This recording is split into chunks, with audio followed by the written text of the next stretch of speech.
Living the good fat life with your host Karen and Sherry. They'll help everything align for your body, soul, and mind. The good fat life. Whether change comes slow or dramatically, the good fat life will help you sort things out organically.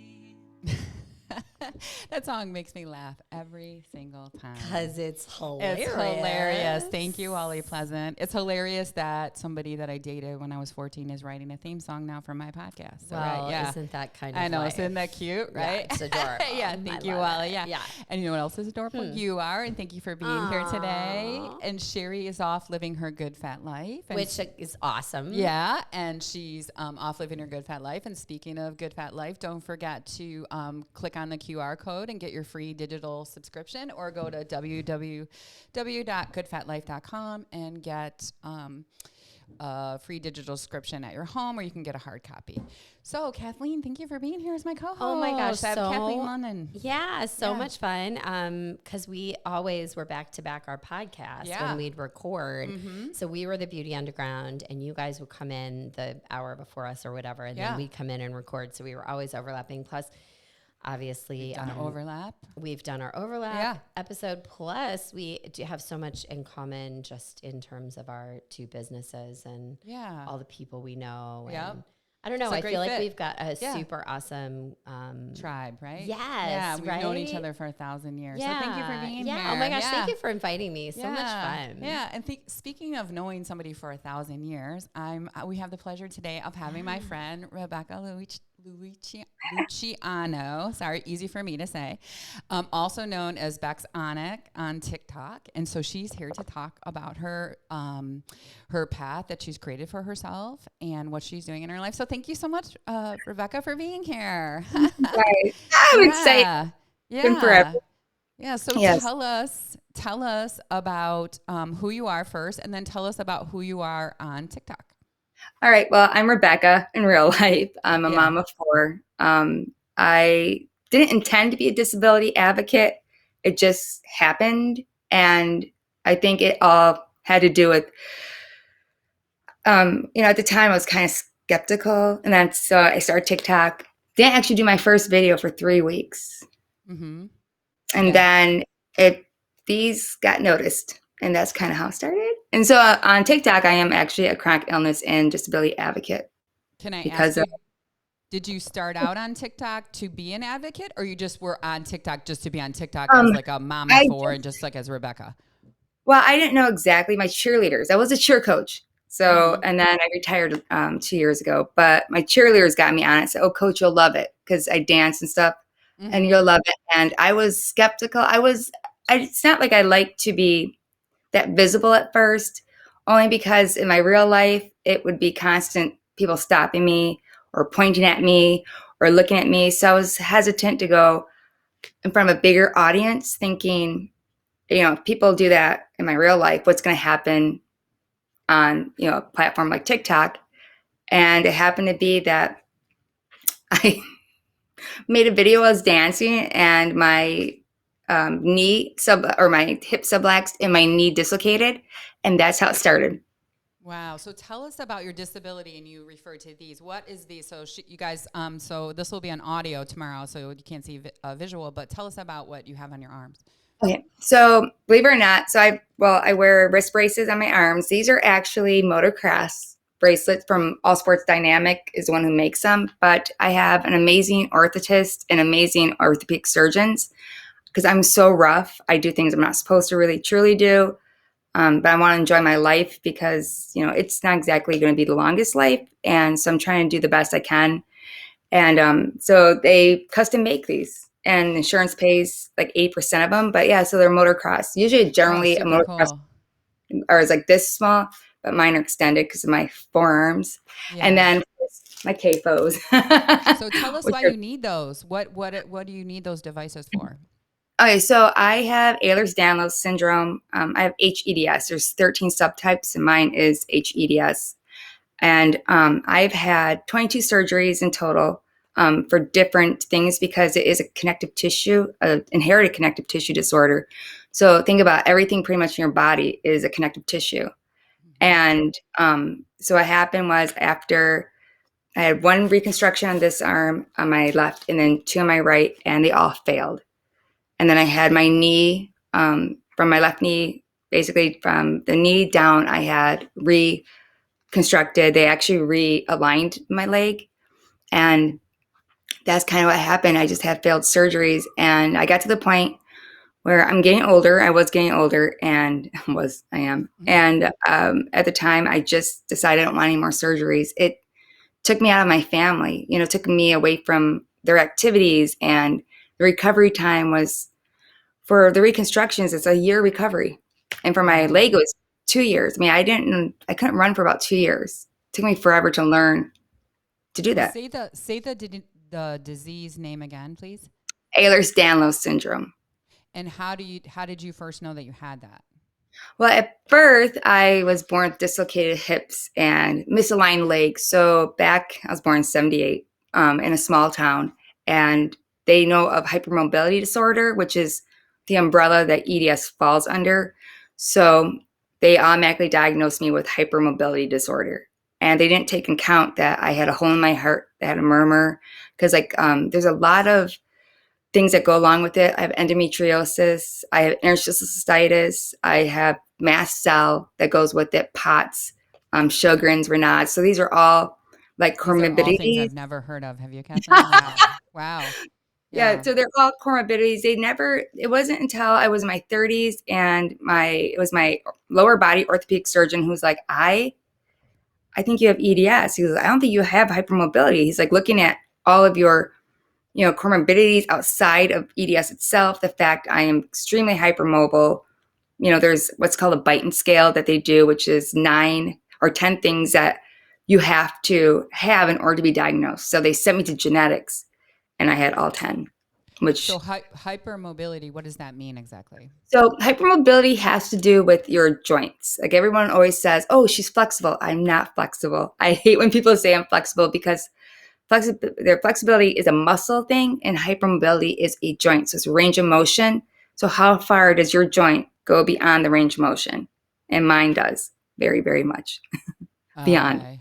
Yeah. So that's what the part where they give out, like your joints give out because they extend beyond and then they give out. Yes. So I suffer from subluxes, mostly subluxes. A lot of people get confused when it comes to dislocation of sublux. A dislocation is a total separation of the joint from the body, which happens with my wrists, which is why I had to have reconstruction surgeries and why I wear these, because they failed. There's nothing else they can really do. There's no cure. So this is the best way to protect me from or prevent as many dislocations as possible, but they don't necessarily do that. Like people have to understand that these are for protection. These are for not preventive, but just to keep me going to, as I age and stuff like that, to protect me. But it doesn't necessarily prevent the dislocations all the time. I can still get them, even with these. Sounds very, very, very painful. It is. Mm-hmm. It's very painful. The most painful part is when you dislocate, it's very painful, but it's when they put it back in and then days after, the joint itself is just, I can't even explain it. I guess I can. The way I always explain it to people, it's like taking a railroad spike and putting it into a joint and hammering it through until the bone splits. It's that type of feeling. Wow. How many people suffer with this? Do you know? Is it widespread or is it something people don't really know about? Because I've never heard of any of this before. Have you, Kathleen? No. Well, it's there's 13 subtypes. So mine is about 1 in 5,000 effects, which is pretty common. And then some of them are extremely rare, and some of them are definitely terminal. So like we have what's called vascular EDS, and that's a terminal one. Most people that have it don't live past 46, 47. Wow. And what happens to their body that they pass away with the joint extension? What's the final? So with vascular, it has to do all with your vascular system. Oh, okay, vascular. Yeah. So like with me, we all of the 13 subtypes, we all take something from one another. Like I have heart issues, which be under vascular, but I don't have the the prolapses, things like that, that can be extremely dangerous. And they take a little bit of hypermobility, but we are basically the most hypermobile. That's our biggest thing is our hypermobility in our joints.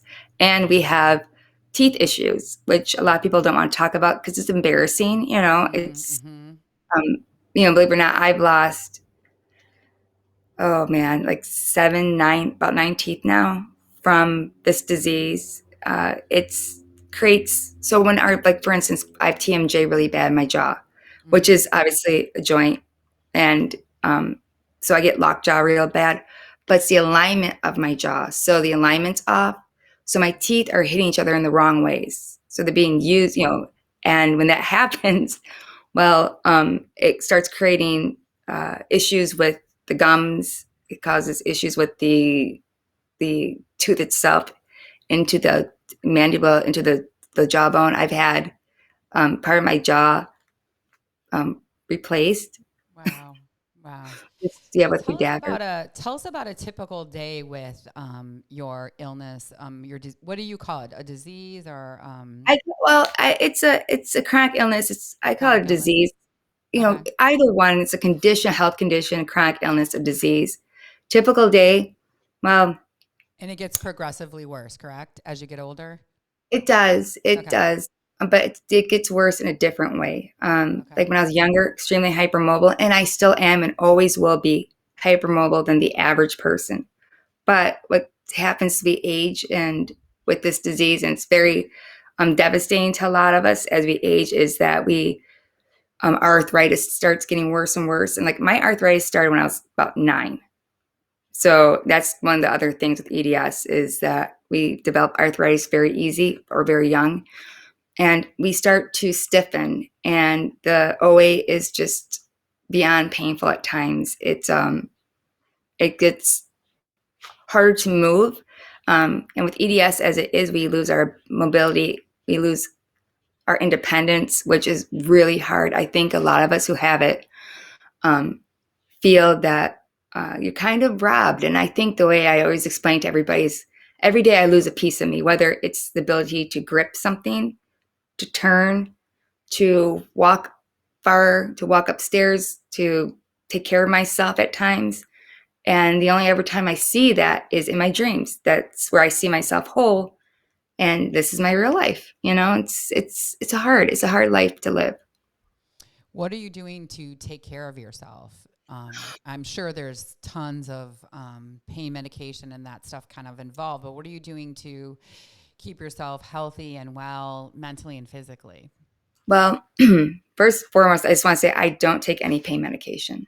I made the choice at 36 was just because there's a lot of issues I have, but because I do have also chronic kidney disease, and I have an ultra rare disease called primary hyperoxaluria type 1, which is why I have a lot of kidney stones. I'm kind of a disabled chronic illness advocate, an umbrella of things because I have a lot of things, but pain medication, like I can't take Motrin because I'm at stage 3 with my kidneys.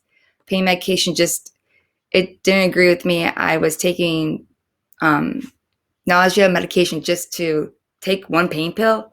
It was pointless amongst all the other medications I was taking at the time. And I always tell everybody the best thing we can do is to move.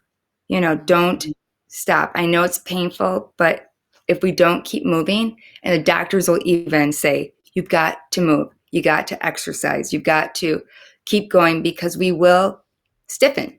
It will get painful. And it's important for us to move, to do our best to maintain a healthy weight, which is hard for some, and which is why I advocate so hard for mobility aids, which is what I wear, for people who need them. And in the medical community, they just view these as something that is bad versus something that's positive. They're called mobility aids for a reason, to allow you to be mobile.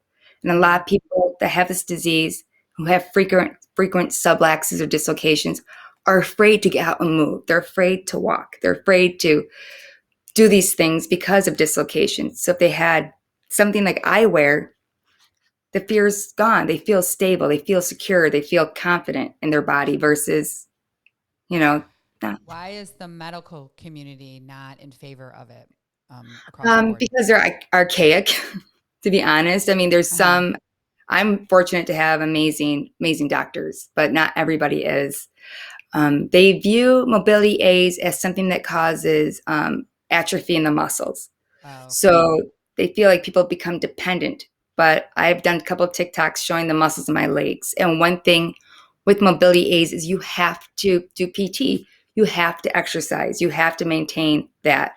And during PT, I don't wear my mobility aids. I don't do any of that. They help me keep my muscle development.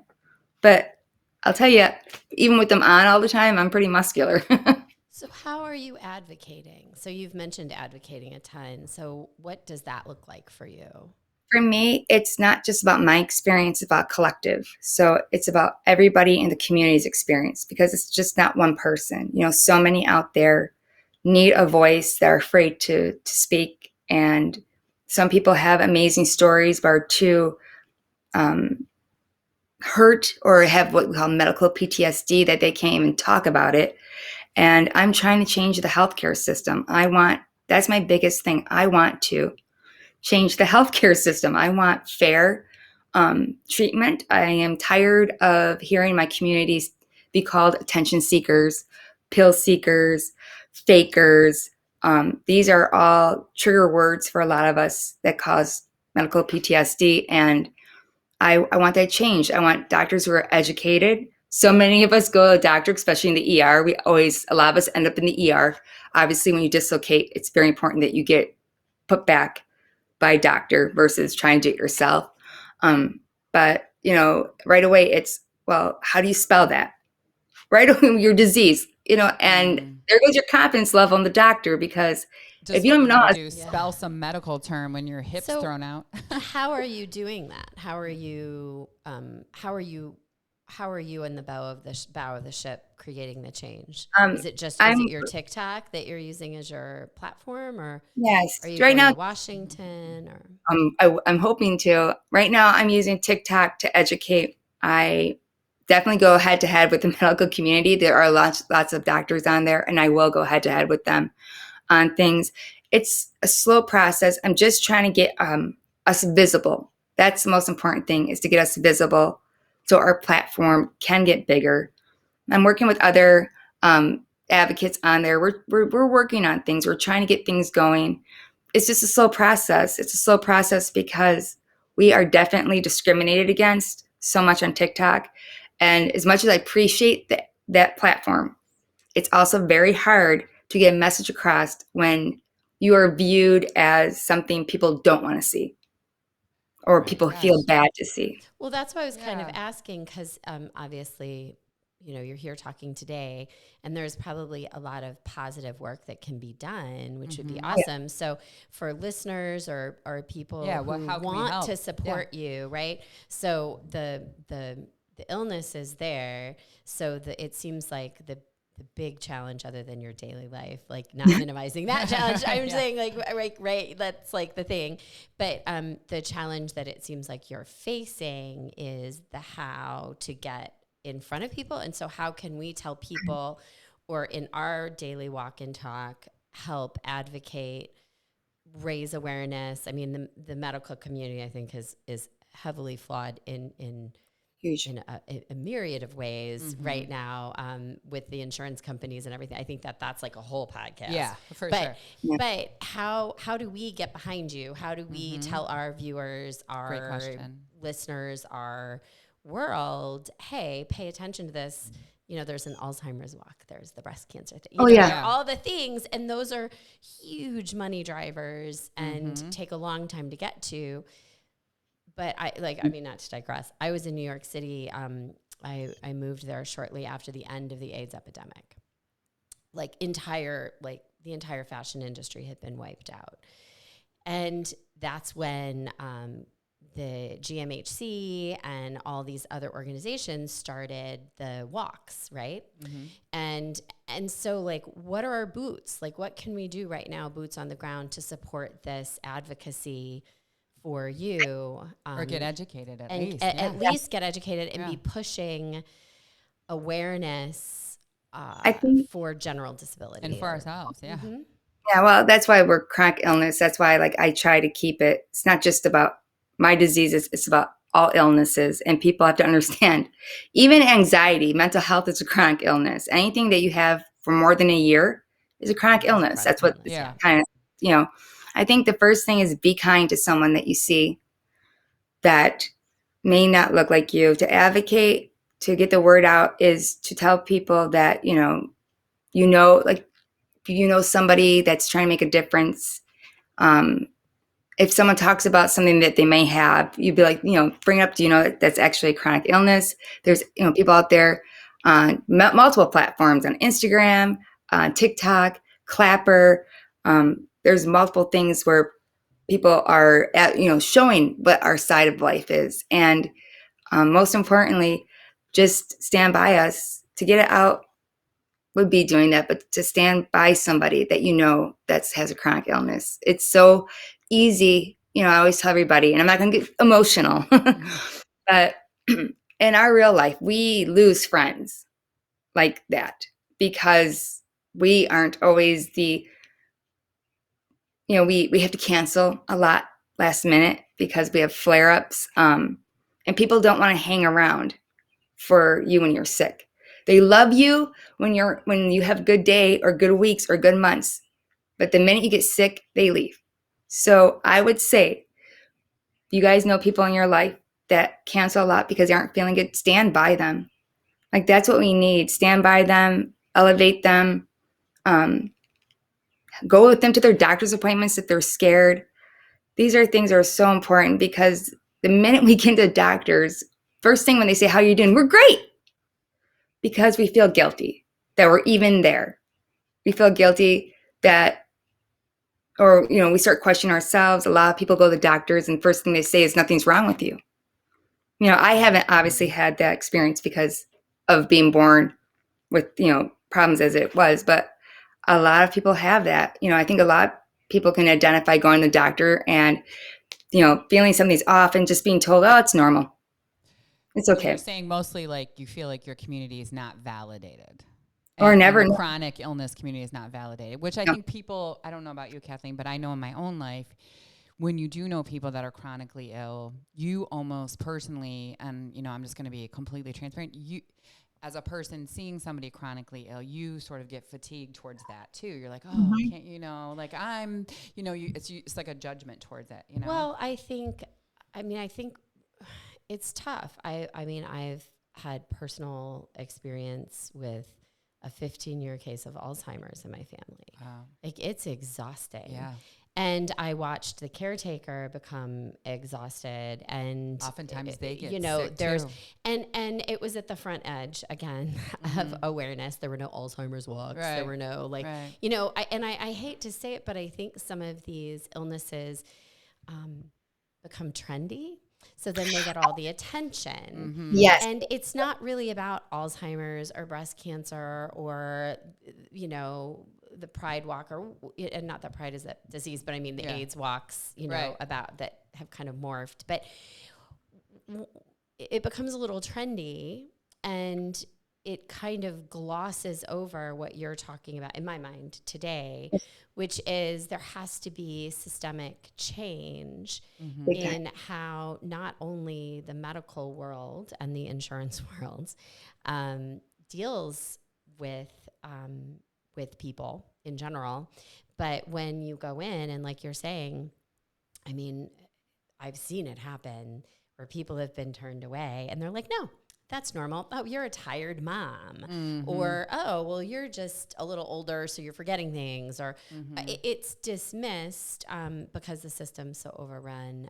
And it also depends on your insurance. Let's just get super real about that. Yeah. If you've got like baller insurance, or if you've got Medicaid or Medicare, right? There are all those things built in too. And so I guess that's why I was kind of getting back to that advocacy component, because what you're saying is very global, I feel like, or something, it's more national, because clearly America's got the more of the, we've got these amazing medical centers, but also they're very overrun. So there's like a whole thing going on there, but you obviously have your platform on TikTok. And I guess that's why I'm asking that. 'Cause I think it is an amazing message. So how do we as, I guess bystanders or people who've maybe been touched by it, incidentally or, obliquely get behind it to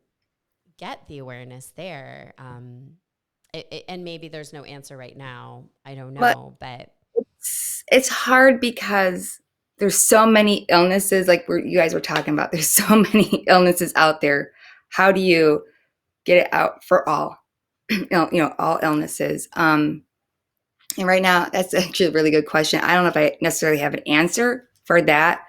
I just think when it comes to, you see a fight, like someone trying to make change, and health insurance is obviously a huge one for us. No one should have to pay to have a quality of life if they never asked to be born this way.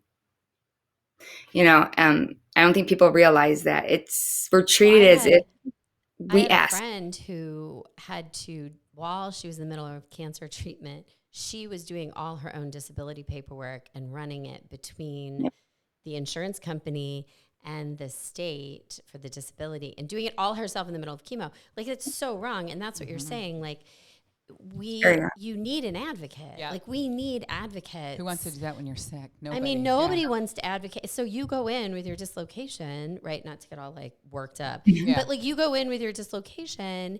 The last thing you want to feel is that you have to advocate for yourself.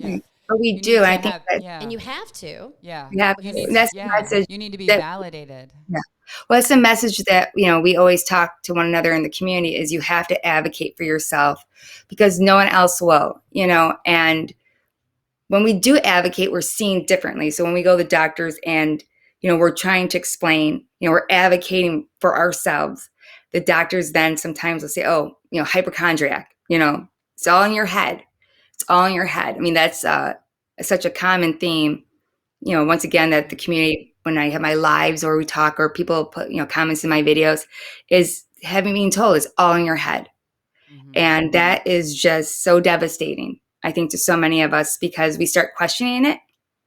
And what happens when we question these things, it affects our health in the long run, because we start believing somebody else's perception of us. And then lo and behold, there was something wrong with us the whole time. We just were, in front of the wrong doctor. And then our health is affected later in life. It's got to feel really strange to be sort of disconnected from your body anyway, because your body is sort of like turning in on itself and sort of attacking you in a way. And then you're feeling it, and then you're being told, no, that's not true, by somebody that has no idea. It's got to make you rethink your entire existence all day long. It does. But, yeah.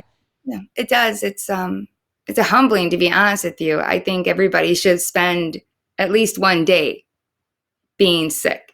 It's not like it's a choice. And so, it humbles you.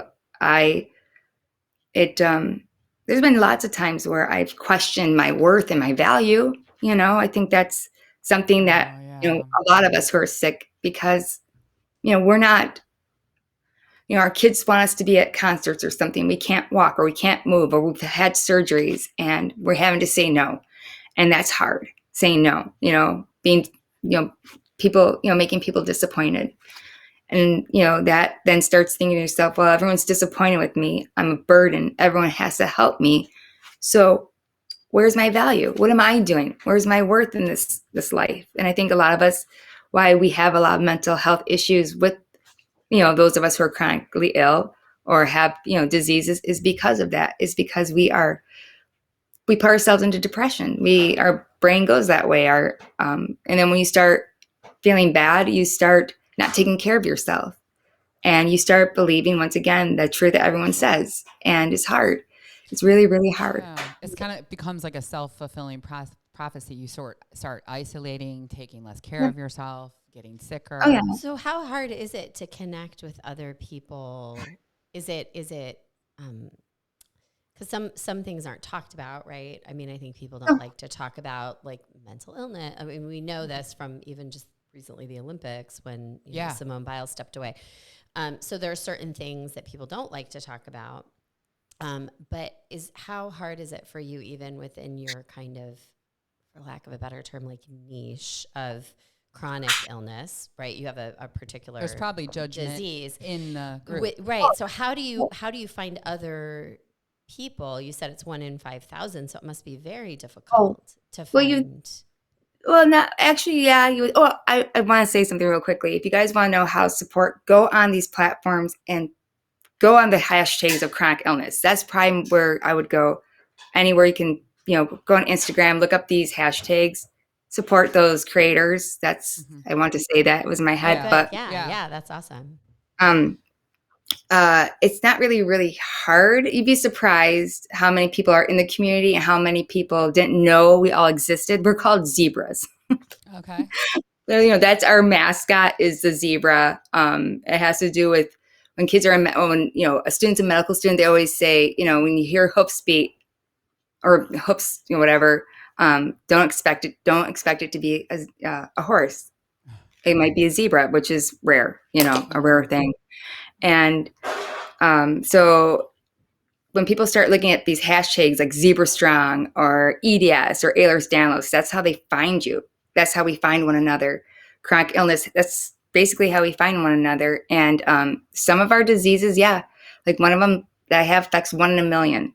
There's not too many on TikTok that have one of my illnesses, but we seem to find each other. We just do. We go on these things and we support each other.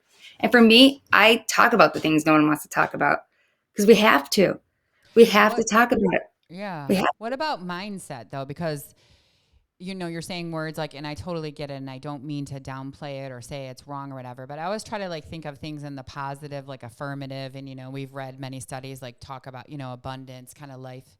So is it talking down to people when you try to put it living with the health you have or putting it in different terms, maybe it'd help you feel better mentally, or is that all just thrown out the window when you're sick every day? No.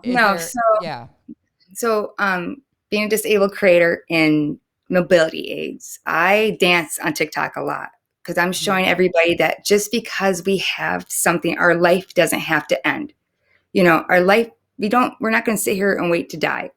Our life still keeps going. So I try to show the positive sides of that. I try to explain to people dancing. You don't have to have 2 feet to dance. If you can't move, if you're in bed, finger, bobbing your head, things like that. So I try to show them there is a life outside of being sick, that we can do things. What about mentally or spiritually? Have you looked into that for yourself personally, or is that part of the community? Because I'm really interested in that, and I think it could be super helpful for anybody, really.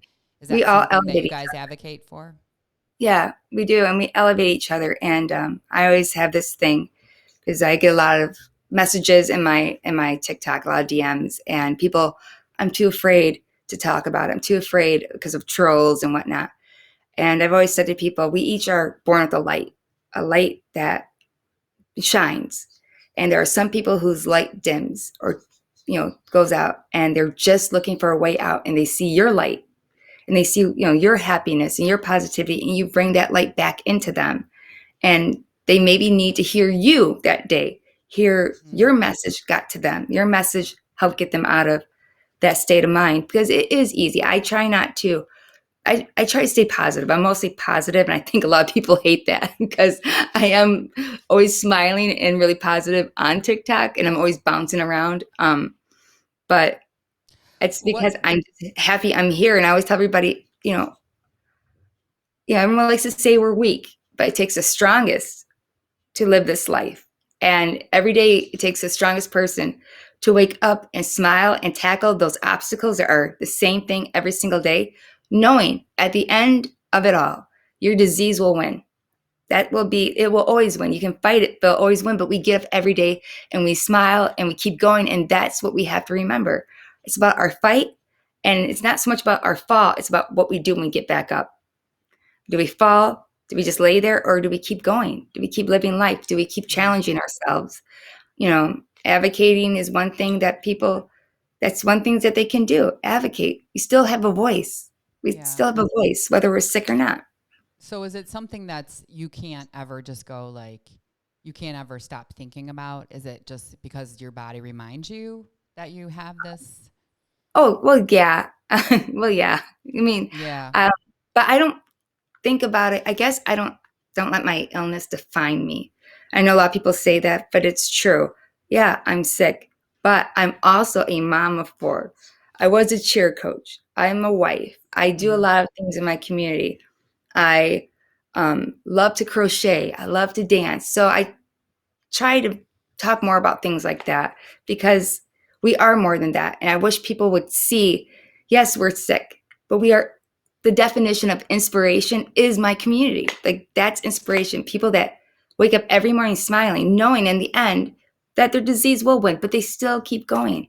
And that's just like, to me, if that doesn't say inspiration, I don't know what does.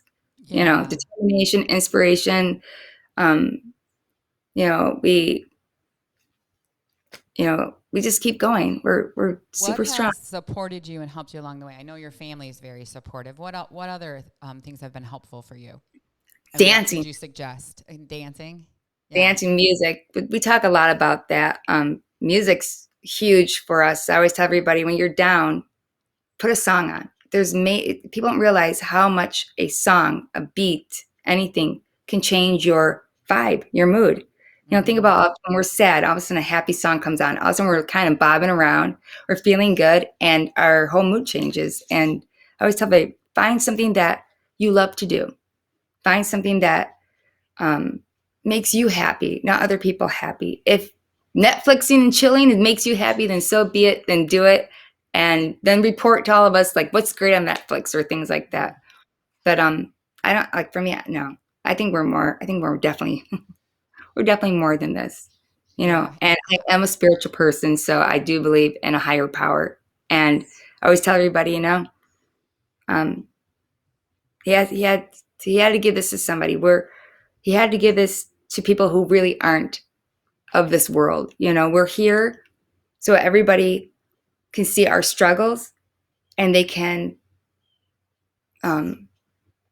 be grateful that they're healthy, and they can be grateful for the life that they live by seeing us struggle. We're here to bring hope. We're here to show that your life is good. Even though we are on the opposite side of it, you can appreciate your life now, knowing that there are people here to show you that life could be a lot worse for you than bills or relationships. There's more to life than just those superficial things. Life's about living. Life's about living, and nobody knows about that more than us, because so many of us, our lives are shortened. Right. And people with able bodies, they might not know what living is either, right? So it just depends, right? And you became, this is why I wanted to have you on the show, because you took something that most people would see as a negative, and you got real curious about it, and you made it work for your life, Yeah. And not only did you make it work for your life, but I think like all the gear and everything's like super badass, like a ninja. Everybody. I know. I like it. I think it's cool. Can you stand up so we can see it? Can you show us? Let's see. I don't know if I can. I'll just do the. There's. Yeah, one. I think it's kind of cool, actually. She looks like a bionic woman or something. Right? Yeah. But that's funny. That's one thing. Like, I probably one of the reasons why I advocate hard for mobility aids is because it is a game changer in your life. It truly is. You can't. When you're sick and you're down and you're in bed, a lot of people are.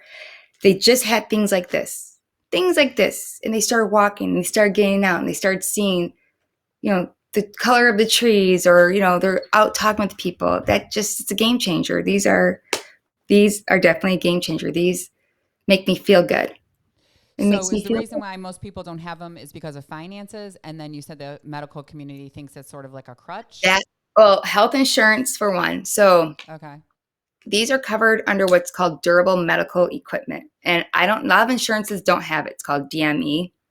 Some do, some don't. Like my insurance pays 80% of my cost of these, and they're not cheap.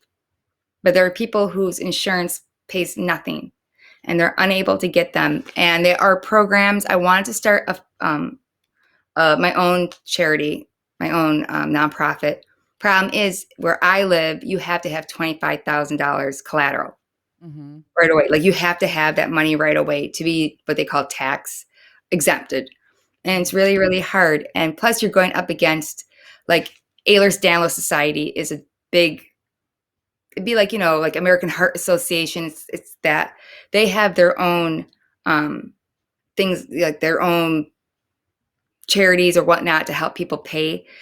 But I just don't think it's enough. I don't think it's enough. There's so much I wish I could do, and I would do in a heartbeat, because these things aren't cheap. Like I said, we shouldn't have to pay to have a quality of life. That is just insanity.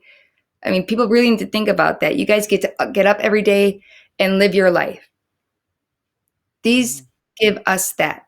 Any or wheelchairs, canes, crutches, your little walkers, you name it. That gives people a functional life that they deserve, that we deserve. We deserve it. Everyone deserves that. Everyone deserves to live their best life. And the only way we can do that is it's interesting. A friend of mine started a not-for-profit for prosthetic hands. So for children and it's always lots for who children. Had a hard and for people who had financial issues. So children and people who had financial issues. And I have to look it up. It's my friend's husband, and he started it, and it was a long haul, no doubt. But his point of difference, which I thought was really interesting, was he ran it as corporate events.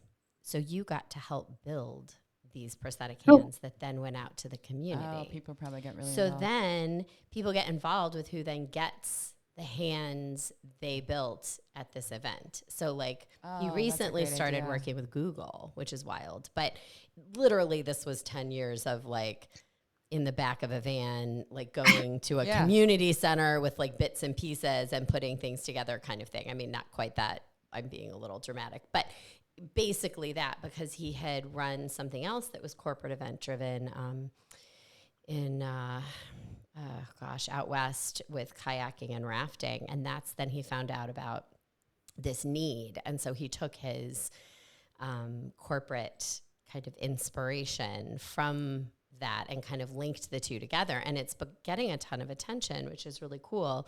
And I was just looking at your arm and I was like, God, that would be cool. To get people to involved. You get the components and you put them together, and then you feel part of a solution, getting it to the people who need it the most, which is kind of how the hands thing worked. That would be really cool. So me putting them together, or the people? Because I can just tell you, the people. For a lot That's what I mean. The corporate the fundraiser, we would build them and give them to you, and then follow you and follow your story. Yeah. Right. It's a donation. So the reason it's corporate is instead of going to a retreat or a trust exercises or whatever, you go and build these apparatuses that then go out into the community. So it's you're invested in it. You're invested in it. Yeah, it's That's really cool.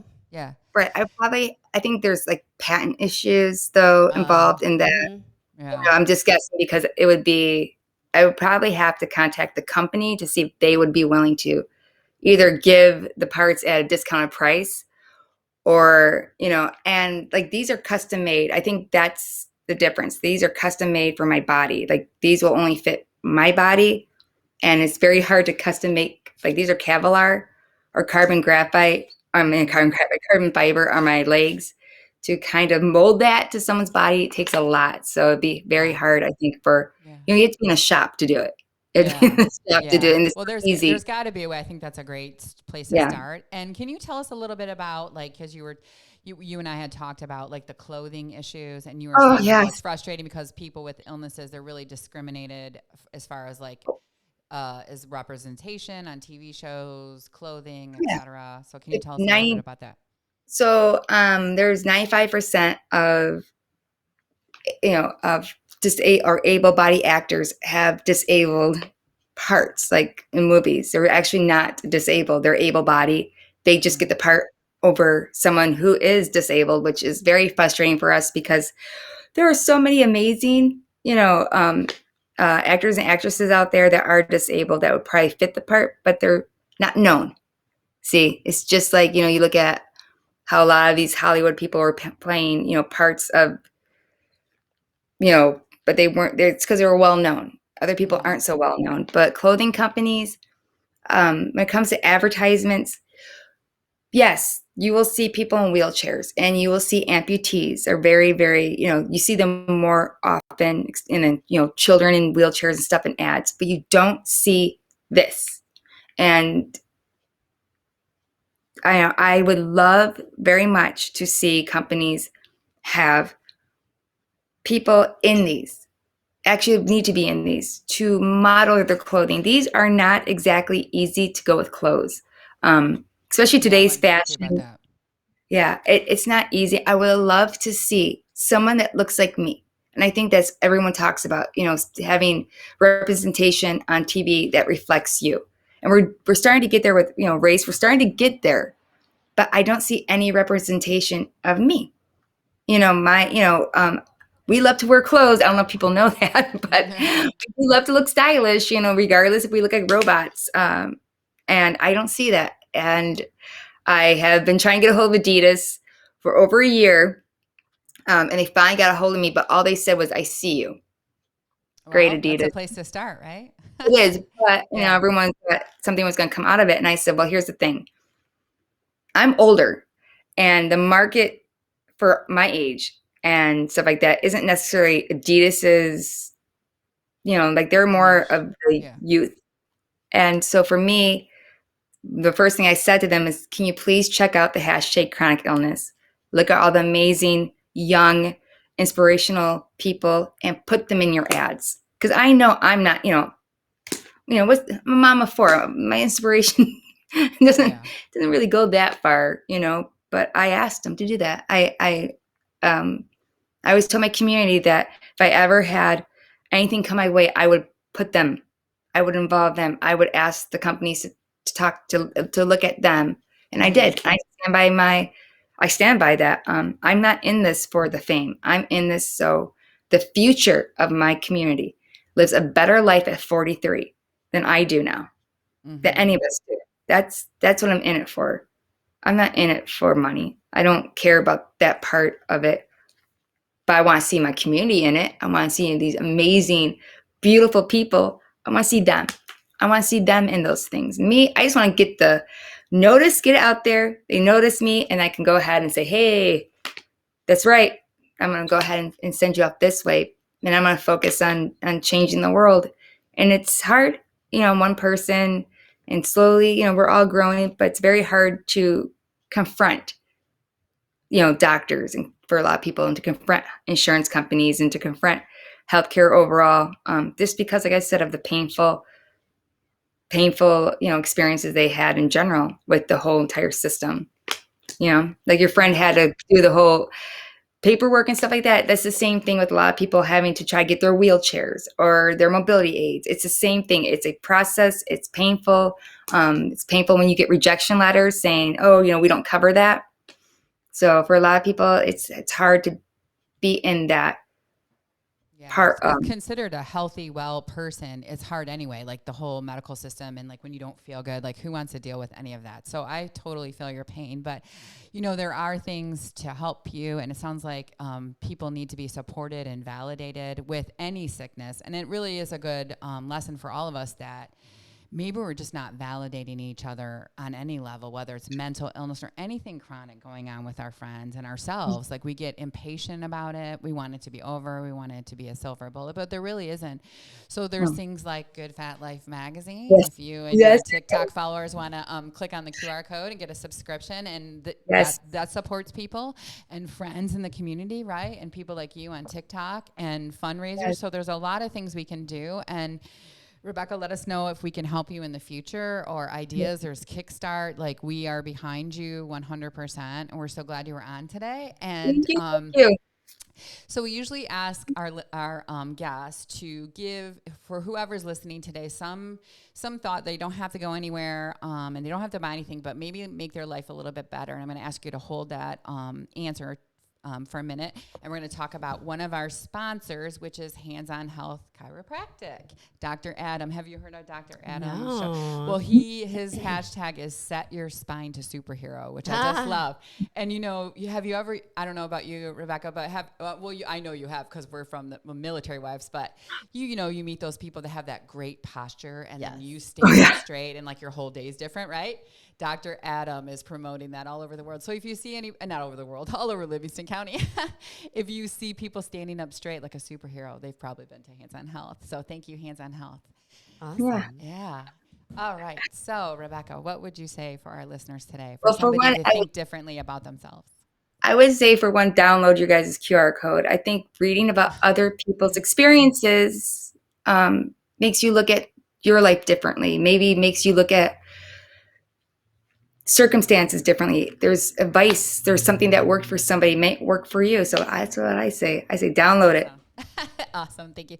And you know what? There is a point too when you look outside yourself, when you're feeling down on yourself, that does help people. So I think it's time for us to go back in the community and look outside for ourselves and look outside of ourselves and live our good fat life. Yeah. Thank you for being here, Yeah, Rebecca. it was nice meeting you. Yeah. Bex Meet you Onyx on guys. TikTok. You guys check her out. And Kathleen, thank you for joining us. Of course. This was fun. Yes, it was fun.